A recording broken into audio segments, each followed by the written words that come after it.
ಒಂದು ಮನೆಯಲ್ಲಿ ಮಲೆನಾಡು ಗಿಡ್ಡೆ ಇದ್ರೆ ಏನೆಲ್ಲ ಲಾಭಗಳನ್ನು ಮನೆಯವ ಪಡಿಬಹುದು? ಈ ಅರ್ಧಾಂಶ ಸೆಗಣಿಯಿಂದ ಮಾಡಲಿಕ್ಕೆ ಸಾಧ್ಯವಾ ಅಂತ ಹೇಳ್ಕೊಂಡು ಕಳೆದ 8 ವರ್ಷಗಳಿಂದ ನಾನು ಇದನ್ನು ಸಾಕ್ತಾ ಇದ್ದೇನೆ.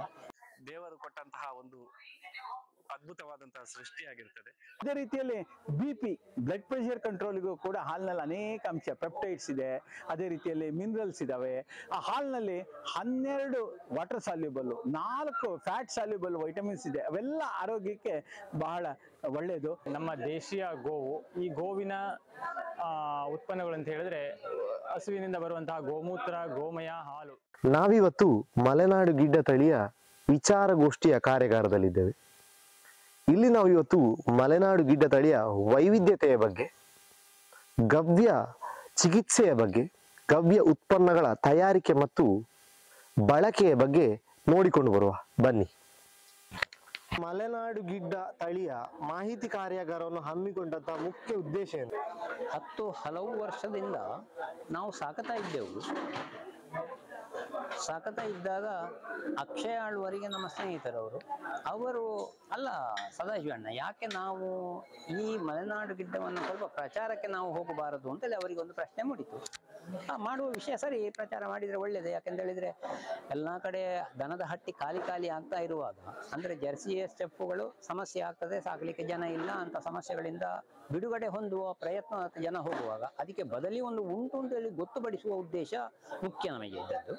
ಹಾಗೆ ಅವರು ಹೇಳಿದ್ದಕ್ಕೋಸ್ಕರ ನಾವು ಈ ಕಾರ್ಯಕ್ರಮವನ್ನು ಮಾಡುವ ಅಂತ ಹೇಳಿ ಹೊರಟದ್ದು ನಾವು. ಈ ಮಲೆನಾಡು ಗಿಡ್ಡ ತಳಿಯ ದನ ನಮ್ಮ ಕೃಷಿಯಲ್ಲಿ ಎಷ್ಟು ಮುಖ್ಯ? ತುಂಬಾ ಒಳ್ಳೆಯ ಪ್ರಶ್ನೆ.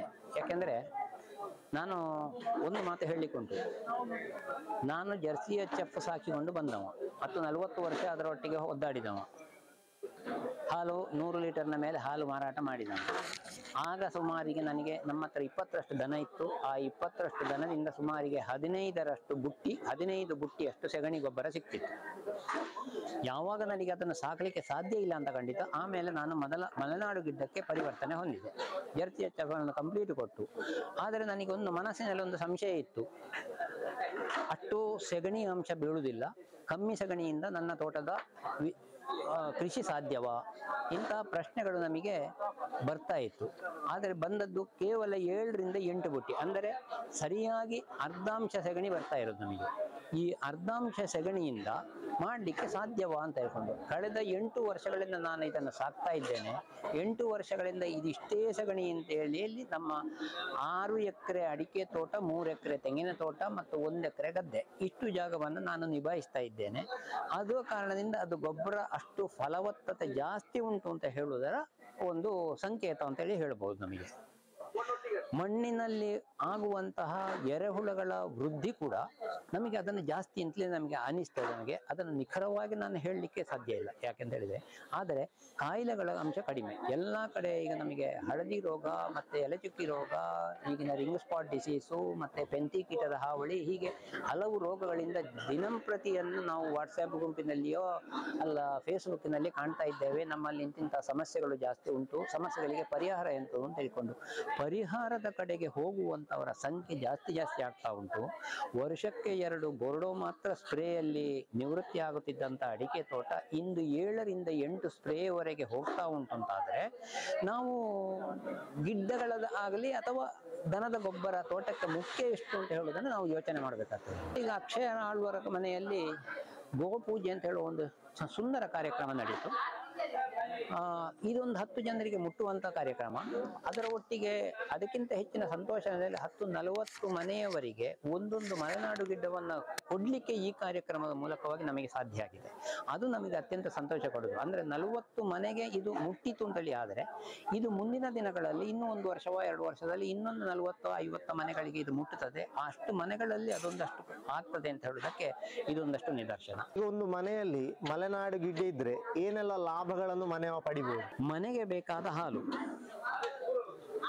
ತೋಟಕ್ಕೆ ಬೇಕಾದ ಗೊಬ್ಬರ, ಅಡಿಗೆಗೆ ಬೇಕಾದ ಗೋಬರ್ ಗ್ಯಾಸ್, ಇದು ನೇರ ಲಾಭಗಳು. ಇಂಡೈರೆಕ್ಟ್ ಲಾಭಗಳನ್ನು ನಾವು ಯೋಚನೆ ಮಾಡಿದರೆ, ಪ್ರತಿಯೊಬ್ಬನಿಗೂ ಜೀವನಕ್ಕೊಂದು ಶಿಸ್ತು ಬೇಕು. ಆ ಶಿಸ್ತುಗೆ ಮುಖ್ಯವಾಗಿ ಬೇಕಾದದ್ದು ಮನೆಯಲ್ಲಿ ದನ. ಬೆಳಿಗ್ಗೆ 5 ಗಂಟೆಗ ಇಲ್ಲ 6 ಗಂಟೆಗ ಏಳಬೇಕು ಅಂತ ಹೇಳಿದ್ರೆ ಏಳಲೇಬೇಕು. ಏಳದೇ ಇದ್ರೆ ದನ ಎಬ್ಬಿಸ್ತದೆ, ಅದರ ಕರು ಕೂಗ್ತದೆ, ದನ ಕೂಗ್ತದೆ. ಈ ಮೂಲಕವಾಗಿ ನಮ್ಮನ್ನು ಪ್ರಚೋದಿಸ್ತದೆ. ಹಳೆ ಕಾಲದಲ್ಲಿ ಕೋಳಿ ಕೂಗುವಾಗ ಎದ್ದೆ ಅಂತ ಹೇಳ್ಕೊಂಡು ಒಂದು ಮಾತು ಬರ್ತಿತ್ತು ನಮಗೆ. ಕೋಳಿ ಕೂಗಿ ಎಬ್ಬಿಸ್ತದ್ದು ಬೆಳಿಗಿನ 4-4:15 ಹೊತ್ತಿಗೆ ಕೋಳಿ ಕೂಗುವ ಆಯ್ತು.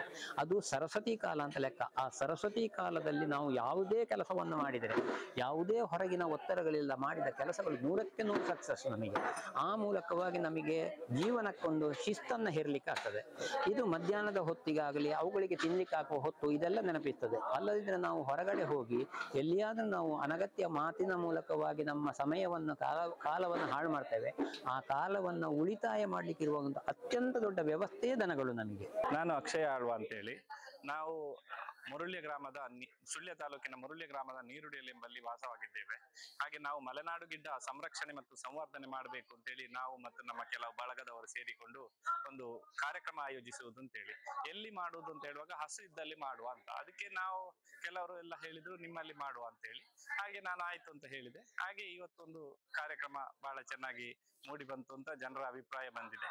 ಆದ್ದರಿಂದ ಈ ಮಲೆನಾಡು ಗಿಡ್ಡಗಳು ದೇವರು ಕೊಟ್ಟಂತಹ ಒಂದು ಅದ್ಭುತವಾದಂತಹ ಸೃಷ್ಟಿಯಾಗಿರ್ತದೆ ಮತ್ತು ಅದರ ಪ್ರತಿಯೊಂದು ಅಂಶ ಸಹ ಮನುಷ್ಯನಿಗೆ ಆರೋಗ್ಯಕ್ಕೆ ಪೂರಕವಾಗಿದೆ. ಆದ್ದರಿಂದ ನಾವು ಅದನ್ನ ಚೆನ್ನಾಗಿ ಸಾಕಿ ಸಂವರ್ಧಿಸಿ ಮನೆಗಳಲ್ಲಿ ಮಲೆನಾಡು ಗಿಡ್ಡ ಬೆಳಗ್ಬೇಕು ಅಂತ ಹೇಳುವ ಉದ್ದೇಶದಿಂದ ಈ ಕಾರ್ಯವನ್ನ ಮಾಡ್ತಾ ಇದ್ದೇವೆ. ನಾನು ಡಾಕ್ಟರ್ KP ರಮೇಶ್ ಅಂತ. ನಾನು ಹುಟ್ಟಿದ ಊರು ಕೆರೆಕೊಪ್ಪ ಅಂತ, ಕಮ್ಮರಡಿ ಹತ್ರ, ತೀರ್ಥಹಳ್ಳಿ ತಾಲೂಕು. ನಾನು ಓದಿರೋದು BVSc ಮತ್ತು MVSc ಬೆಂಗಳೂರು ವೆಟನರಿ ಕಾಲೇಜ್ನಲ್ಲಿ. ಆನಂತರ PhD ಮಾಡಿರೋದು ರಾಷ್ಟ್ರೀಯ ಹೈನು ಸಂಶೋಧನಾ ಸಂಸ್ಥೆ national dairy research institute NDRA Karnal ಅಂತ ಹರಿಯಾಣದಲ್ಲಿದೆ. ಆನಂತರ ನಾನು NDRA ಕರ್ನಾಲ್ನಲ್ಲಿ, NDRA Bengaluru, IVRA Izzat Nagar, NRC and yak Arunachal ಪ್ರದೇಶದಲ್ಲಿ ಬೇರೆ ಬೇರೆ ಕಡೆ ಕೆಲಸ ಮಾಡಿ ಕೊನೆಯದಾಗಿ ರಾಷ್ಟ್ರೀಯ ಹೈನು ಸಂಶೋಧನಾ ಸಂಸ್ಥೆ NDRA ಬೆಂಗಳೂರು ಸಂಸ್ಥೆಯ ಮುಖ್ಯಸ್ಥನಾಗಿ ಕೆಲಸ ಮಾಡಿ 2023ನೇ ಇಸ್ವಿ ಏಪ್ರಿಲ್ನಲ್ಲಿ ರಿಟೈರ್ಡ್ ಆಗಿದ್ದೀನಿ. ಈ ಮಲೆನಾಡು ಗಿಡ್ಡ ತಳಿಯಲ್ಲಿ ಮುಖ್ಯವಾಗಿ ಏನೆಲ್ಲ ವೈವಿಧ್ಯತೆಗಳಿದೆ? ಮಲೆನಾಡು ಗಿಡ್ಡ ಒಂದು ವಿಶಿಷ್ಟವಾದಂಥ ತಳಿ. ಇದು ಮಲೆನಾಡು ಮತ್ತು ಕರಾವಳಿ ಪ್ರದೇಶದಲ್ಲಿ ಕಂಡುಬರುತ್ತೆ. ಇವು ಗಾತ್ರದಲ್ಲಿ ಚಿಕ್ಕವು, ಸುಮಾರಾಗಿ 80ರಿಂದ 130 kg ಅಷ್ಟು ತೂಕ ಇರ್ತವೆ. ಆದರೆ ಎತ್ತರ ಕೂಡ ಕಡಿಮೆ, 30ರಿಂದ 36 ಇಂಚ್ ಮಾತ್ರ, 3 ಅಡಿಗಿಂತನೂ ಕಮ್ಮಿ ಇರ್ತವೆ. ಆದರೆ ಬೇಲಿನೂ ಕೂಡ ಹಾರುವಂಥ ಸಾಮರ್ಥ್ಯ ಇದೆ. 5 ಅಡಿ ಬೇಲಿನ ಹಾರ್ತವೆ. ಅದೇ ರೀತಿಯಲ್ಲಿ ಬಹಳ ಆಕ್ಟಿವ್ ಇವು. ವರ್ಷಕ್ಕೊಂದು ಕರು ಕೊಡ್ತವೆ. ಆದ್ಮೇಲೆ ಇವುಗಳಲ್ಲಿ ಕಪ್ಪು ಬಣ್ಣದವು ಇರ್ತವೆ, ಬಿಳಿನೂ ಇದಾವೆ. ಆದ್ಮೇಲೆ ಕಪಿಲ ಅಂತ ಹೇಳ್ತಾರೆ, ಬೂದು ಬಣ್ಣದ ಹಸುಗಳು ಕೂಡ ಇದಾವೆ. ಅದೇ ರೀತಿಯಲ್ಲಿ ಕರುಗಳು ಸುಮಾರು 6ರಿಂದ 7 kg ಮಾತ್ರ ಹುಟ್ಟಿದಾಗ ತೂಕ ಇರ್ತವೆ. ಆದರೆ ಅಡಲ್ಟ್ ಆಗುವಾಗ ಅಂದ್ರೆ ಪ್ರೌಢಾವಸ್ಥೆಗೆ ಬಂದಾಗ ಹಸುಗಳು 80ರಿಂದ 125 kg ಇರ್ತವೆ. ಹೋರಿಗಳು 100ರಿಂದ 130, 140 kg ವರೆಗೂ ಕೂಡ ತೂಕ ಇರ್ತವೆ. ವರ್ಷಕ್ಕೊಂದು ಕರು ಹಾಕ್ತವೆ, ಅದೇ ವಿಶಿಷ್ಟತೆ. 20-22 ಕರು ಹಾಕಿದಂತ ಅನೇಕ ಹಸುಗಳು ಮಲೆನಾಡು ಗಿಡ್ಡದಲ್ಲಿದೆ. ಸುಮಾರು 240 ದಿನ ಹಾಲು ಕೊಡ್ತವೆ. ಒಂದು ಹಸು ಸಾಮಾನ್ಯವಾಗಿ 1 ಲೀಟರ್ ಹಾಲು ದಿನಕ್ಕೆ ಕೊಡುತ್ತೆ. ಆದರೆ ಒಳ್ಳೆ ಹಸು 4ರಿಂದ 5 ಲೀಟರ್ ಹಾಲು ಕೊಡುವಂಥದ್ದು ಕೂಡ ಇದೆ. ಇದರಲ್ಲಿ ಫ್ಯಾಟ್ ಅಂಶ ಸುಮಾರು 3.5-4% ಮಾತ್ರ ಇರುತ್ತೆ. ಆದ್ಮೇಲೆ 8 ತಿಂಗಳು ಹಾಲು ಕೊಡ್ತವೆ. 4ರಿಂದ 5 ತಿಂಗಳು ಡ್ರೈ ಪೀರಿಯಡ್ ಅಂತ ಹೇಳ್ತೀವಿ. ಆ ನಂತರ ಮತ್ತೆ ಕರು ಹಾಕ್ತವೆ. ಅಂದ್ರೆ ವರ್ಷಕ್ಕೊಂದು ಕರು ಕೊಡ್ತವೆ. ಇದ್ರ ಹಾಲಿನಲ್ಲೂ ಕೂಡ ಅನೇಕ ವಿಶಿಷ್ಟತೆ ಇದೆ. ಲ್ಯಾಕ್ಟೋಫೆರಿನ್ ಕಂಟೆಂಟ್, ಅದು ಬ್ರೈನ್ ಡೆವಲಪ್ಮೆಂಟ್ಗೆ ಬಹಳ ಇಂಪಾರ್ಟೆಂಟ್ ಮಕ್ಕಳಲ್ಲೂ ಕೂಡ. ಅದೇ ರೀತಿಯಲ್ಲಿ ಅದು ವೈರಲ್ ಡಿಸೀಸಸ್ ನ ಕಂಟ್ರೋಲ್ ಮಾಡೋದಕ್ಕೂ ಅನುಕೂಲ ಆಗುತ್ತೆ. ಆಂಟಿ ಮೈಕ್ರೋಬಿಯಲ್ ಸಬ್ಸ್ಟೆನ್ಸ್ ಅದು ಮಲೆನಾಡು ಗಿಡ್ಡ ಹಾಲಿನಲ್ಲಿ ಬೇರೆ ಎಲ್ಲ ತಳಿಗಿಂತ ಜಾಸ್ತಿ ಇದೆ. 250ರಿಂದ 300 ಮೈಕ್ರೋಗ್ರಾಮ್ 1 ml ಹಾಲಿನಲ್ಲಿ ಇದೆ. ಅದೇ ಎಮ್ಮೆ ಹಾಲಿನಲ್ಲಿ 30 ಮೈಕ್ರೋಗ್ರಾಮ್ ಇದೆ. ಅದೇ HF ಹಾಲಿನಲ್ಲೂ ಕೂಡ 30 ಮೈಕ್ರೋಗ್ರಾಮ್ 1 ml ಹಾಲಿನಲ್ಲಿ ಇದೆ. ಅದೇ ನೀವು ಬೇರೆ ದೇಶಿ ತಳಿಗಳು, ಈಗ ತಾರ್ಪಾರ್ಕರ್ ಇರ್ಬೋದು, ಗಿರ್ ಇರ್ಬೋದು, ಸಾಯಿವಾಲ್, ಇವುಗಳಲ್ಲೆಲ್ಲ ಸುಮಾರು 50ರಿಂದ 100 ಮೈಕ್ರೋಗ್ರಾಮ್ 1 ml ಹಾಲಿನಲ್ಲಿ ಲ್ಯಾಕ್ಟೋಫೆರಿನ್ ಕಂಟೆಂಟ್ ಇದೆ. ಅದೇ ತರ ಲೈಸೋಸೈಮು, ಇಮ್ಯುನೋಗ್ಲೋಬುಲಿನ್ಸು ಇವೆಲ್ಲವೂ ಕೂಡ ಮಲೆನಾಡು ಗಿಡ್ಡದಲ್ಲಿ ಜಾಸ್ತಿ ಇದೆ. ಅದ್ರ ಜೊತೆಗೆ ಮಲೆನಾಡು ಗಿಡ್ಡಗಳು ಯಾವಾಗಲೂ ಕೂಡ ಕಾಡಿಗೆ ಹೋಗಿ ಮೆನ್ಕೊಂಬರೋದನ್ನ ಲೈಕ್ ಮಾಡ್ತವೆ. ಮೆನ್ಕೊಂಬಂದ್ರೆ ಗೋಮಾಳ, ಗೋಬೆಟ್ಟಕ್ಕೆ ಹೋದ್ರೇನೆ ಅವಕ್ಕೆ ಒಂದು ಲವಲವಿಕೆ ಇರುತ್ತೆ. ಆದ್ರಿಂದ ಹಾಲಿನಲ್ಲಿ ಏನಾಗುತ್ತೆ, ಅನೇಕ ಗಿಡಮೂಲಿಕೆಗಳ ಮೆಟಬಲೈಟ್ಸ್ ಕೂಡ ಬರುತ್ತೆ. ಅದು ಆರೋಗ್ಯಕ್ಕೂ ಕೂಡ ಬಹಳ ಒಳ್ಳೆಯದು. ಮಲೆನಾಡು ಗಿಡ್ಡ ಹಾಲಿನಲ್ಲಿ ಶಾರ್ಟ್ ಚೈನ್ ಫ್ಯಾಟಿ ಆಸಿಡ್ಸ್ ಅಂತ ಹೇಳ್ತೀವಿ, ಮೀಡಿಯಂ ಚೈನ್ ಫ್ಯಾಟಿ ಆಸಿಡ್ಸ್, ಆ ಅಂಶ ಜಾಸ್ತಿ ಇರುತ್ತೆ. ಅದು ಲೋ ಗ್ಲೈಸಿಮಿಕ್ ಇಂಡೆಕ್ಸ್ ಇರುತ್ತೆ, ಅದು ಆರೋಗ್ಯಕ್ಕೂ ಕೂಡ ಬಹಳ ಒಳ್ಳೆಯದು. ಅದೇ ರೀತಿಯಲ್ಲಿ CLA content, conjugated linoleic acid content ಇದೆಯಲ್ಲ, ಅದು ಕೂಡ ಜಾಸ್ತಿ ಇರುತ್ತೆ. ಅದು ಹೃದಯದ ಆರೋಗ್ಯಕ್ಕೆ ಬಹಳ ಒಳ್ಳೆಯದು. ಹಾಲಿನಲ್ಲಿ ಇರುವಂತಹ ಫ್ಯಾಟ್ ಇದೆಯಲ್ಲ, ಮಲೆನಾಡು ಗಿಡ್ಡದೇ ಇರ್ಬೋದು, ದೇಶೀಯ ತಳಿಗಳಲ್ಲಿ ಅದರ ಫ್ಯಾಟ್ ಅಂಶ ಇದೆಯಲ್ಲ, ಅದು ಒಂಥರ ಕೋಟ್ ತರ ನಮ್ಗೆ ಲಿವರ್ ಇರ್ಬೋದು, ಲಂಗ್ ಇರ್ಬೋದು, ಕಿಡ್ನಿ, ಹಾರ್ಟ್ ಇವಕ್ಕೆಲ್ಲಕ್ಕೂ ಕೂಡ ಪ್ಯಾಡ್ ಆಗಿ ಕೆಲಸ ಮಾಡುತ್ತೆ. ಅದರಿಂದ ಅದು ಅನುಕೂಲ ಆಗುತ್ತೆ. ಅದೇ ರೀತಿಯಲ್ಲಿ ಈ ಹಾಲು, ಮೊಸರು, ತುಪ್ಪ ಇವೆಲ್ಲ ಉಪಯೋಗಿಸೋದ್ರಿಂದ ಏನಾಗುತ್ತೆ ಅಂದ್ರೆ, ಒಂದು ಸ್ಯಾಟಿಟಿ ಹಾರ್ಮೋನ್ ಅಂತ ಹೇಳ್ತೀವಿ, ಸ್ಯಾಟಿಸ್ಫ್ಯಾಕ್ಷನ್ಗೆ ಆಗುವಂಥದ್ದು. ಊಟ ಮಾಡಿದ್ರೆ ಸಾಕು ಅಂತ ಅನ್ಸ್ಬೇಕು, ನಮ್ಗೆ ಖುಷಿ ಆಗಬೇಕು. ಅದು ಸ್ಯಾಟಿಟಿ ಹಾರ್ಮೋನ್ ಕೋಲಿಸಿಸ್ಟೋಕೈನಿನ್ ಅಂತ ಅದು ರಿಲೀಸ್ ಆಗುತ್ತೆ ಹಾಲು ಕುಡಿಯೋದ್ರಿಂದ. ಆದ್ರಿಂದ ಹಾಲು ಸ್ಯಾಟಿಟಿ ಹಾರ್ಮೋನ್ ಆದ್ರಿಂದ ವೆಯ್ಟ್ ಕಂಟ್ರೋಲಿಗೂ ಕೂಡ ಹೆಲ್ಪ್ ಆಗುತ್ತೆ. ಅದೇ ರೀತಿಯಲ್ಲಿ BP ಬ್ಲಡ್ ಪ್ರೆಷರ್ ಕಂಟ್ರೋಲಿಗೂ ಕೂಡ ಹಾಲಿನಲ್ಲಿ ಅನೇಕ ಅಂಶ ಪೆಪ್ಟೈಡ್ಸ್ ಇದೆ. ಅದೇ ರೀತಿಯಲ್ಲಿ ಮಿನರಲ್ಸ್ ಇದಾವೆ. ಆ ಹಾಲಿನಲ್ಲಿ 12 water soluble, 4 fat soluble vitamins ಇದೆ. ಅವೆಲ್ಲ ಆರೋಗ್ಯಕ್ಕೆ ಬಹಳ ಒಳ್ಳೆಯದು.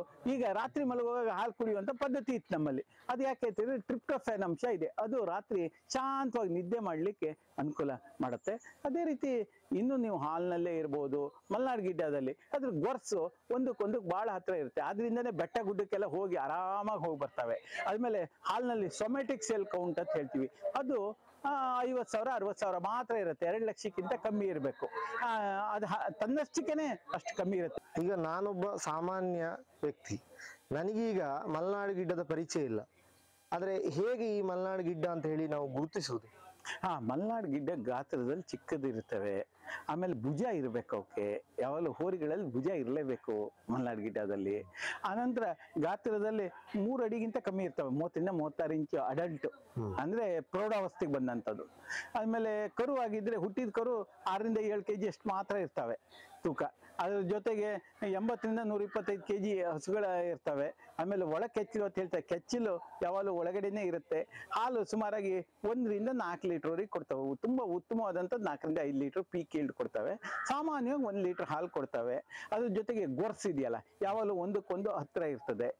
ಗೊರ್ಸು ಬಣ್ಣ ಕಪ್ಪು ಬಣ್ಣದ್ದಿರುತ್ತೆ, ಬಿಳಿ ಬಣ್ಣದ್ದಿರುತ್ತೆ, ಬೂದ್ ಬಣ್ಣದ್ದಿರುತ್ತೆ, ಕಪಿಲ ಅಂತ ಹೇಳ್ತಾರೆ ಬಿಸ್ಕೆಟ್ ಕಲರ್ದು, ಆ ಕಲರ್ದು ಕೂಡ ಸಿಗ್ತವೆ. ಈಗ ಈ ತಳಿ ಮುಖ್ಯವಾಗಿ ಯಾವ ಪ್ರದೇಶದಲ್ಲಿ ಕಾಣಲಿಕ್ಕೆ ಸಿಗ್ತದೆ? ಈ ತಳಿ ಮಲೆನಾಡು ಪ್ರದೇಶ ಅಂದ್ರೆ ಶಿವಮೊಗ್ಗ, ಚಿಕ್ಕಮಗಳೂರು, ಹಾಸನದ ಕೆಳಭಾಗ, ಕೆಲವು ಭಾಗ, ಮತ್ತೆ ಕರಾವಳಿ ಪ್ರದೇಶ ಅಂತ ಹೇಳಿದ್ರೆ ಉಡುಪಿಯಲ್ಲಿದೆ, ಮಂಗಳೂರು ಸುತ್ತಮುತ್ತಲ ಪ್ರದೇಶ, ಉತ್ತರ ಕನ್ನಡ, ಮಲೆನಾಡು ಮತ್ತು ಕರಾವಳಿ ಪ್ರದೇಶದಲ್ಲಿ ಕಂಡು ಬರುತ್ತೆ. ನಮಸ್ತೆ.